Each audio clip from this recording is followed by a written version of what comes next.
ರೈತ ಬಂಧುಗಳಿಗೆ ಈ ಕಾರ್ಯಕ್ರಮದಲ್ಲಿ ಭಾಗವಹಿಸಿರ್ತಕ್ಕಂಥ ಎಲ್ಲರಿಗೆ ರೈತ ದಿನಾಚರಣೆಯ ಶುಭಾಶಯಗಳನ್ನು ತಿಳಿಸ್ತೇನೆ.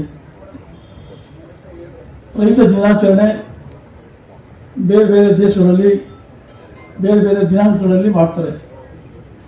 ಆದರೆ ನಮ್ಮ ದೇಶದಲ್ಲಿ ಡಿಸೆಂಬರ್ 23 ರೈತ ದಿನಾಚರಣೆ ಅಂತೇಳಿ ಯಾಕೆ ಹೇಳಿದ್ರೆ, ನಮ್ಮ ದೇಶದ ಪ್ರಧಾನಿಗಳಾಗಿದ್ದಂಥ ಚೌಧರಿ ಚರಣ್ ಸಿಂಗ್ ಅವರು ಹುಟ್ಟುಹಬ್ಬದ ದಿನವನ್ನು ರಾಷ್ಟ್ರೀಯ ರೈತ ದಿನಾಚರಣೆ ಅಂತೇಳಿ ಘೋಷಣೆ ಮಾಡಿದ್ರು ಡಿಸೆಂಬರ್ 23.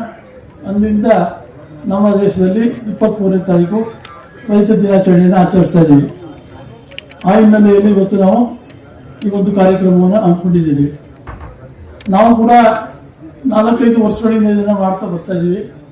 ಮೊದಲನೇ ವರ್ಷದ ಕಾರ್ಯಕ್ರಮದಲ್ಲಿ ಆವತ್ತಿನ ಮುಖ್ಯಮಂತ್ರಿಗಳಾಗಿದ್ದಂಥ ಬಸವರಾಜ ಬೊಮ್ಮಾಯಿ ಅವರು ಉದ್ಘಾಟನೆ ಮಾಡಿದರು. ಇವತ್ತು ಕೂಡ ಅವರು ಈ ಕಾರ್ಯಕ್ರಮ ಉದ್ಘಾಟನೆಗೆ ಬಂದಿದ್ದಾರೆ. ಆ ಹಿನ್ನೆಲೆಯಲ್ಲಿ ರಾಷ್ಟ್ರೀಯ ರೈತ ದಿನಾಚರಣೆಯನ್ನು ಯಾಕೆ ಮಾಡಬೇಕು ಅಂದರೆ, ರೈತರ ಹಬ್ಬವನ್ನು ಸರ್ಕಾರಗಳು ಮಾಡ್ತಾ ಇಲ್ಲ.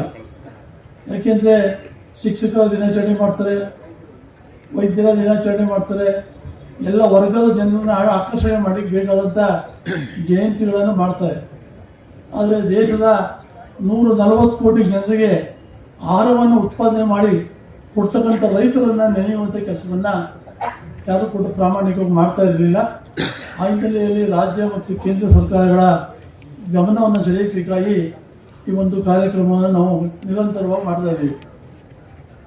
ಕಳೆದ 4 ವರ್ಷದಿಂದ ಬೆಂಗಳೂರು, ಮೈಸೂರು, ಧಾರವಾಡ ಈ ರೀತಿಯಾಗಿ ಬೇರೆ ಬೇರೆ ಕಡೆ ಬೇರೆ ಬೇರೆ ವರ್ಷಗಳಲ್ಲಿ ಮಾಡಿದ್ದೇವೆ.